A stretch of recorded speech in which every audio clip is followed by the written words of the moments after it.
అరటిపండు అనేది చక్కటి పోషకాలు ఉంటాయి, హై పొటాషియం ఉంటుంది. చాలా గుండెకు, బ్రెయిన్ సెల్స్కి, బాడీలో సెల్స్ ఎనర్జీని రిలీజ్ చేయడానికి కావాల్సిన పొటాషియం సింపుల్ ఫామ్లో వెళ్తుంది. అన్ని విధాలా మంచిదే. కానీ మనం పండ్లను మానేస్తున్నామంటే ఆరోగ్యానికి చాలా హాని కలుగుతుంది.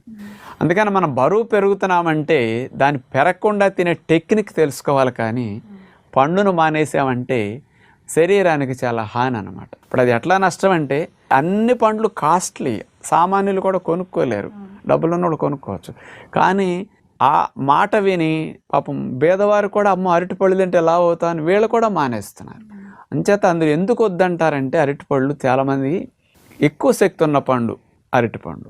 పుచ్చకాయ, కర్బూజా తీసుకుంటే 100 గ్రాములు 16 క్యాలరీలే, బొప్పాయి తీసుకుంటే 32 క్యాలరీలు, మామిడి పండు తీసుకుంటే 100 గ్రాములు 74 క్యాలరీలు. అదే అరటిపండు తీసుకుంటే 116 క్యాలరీలు.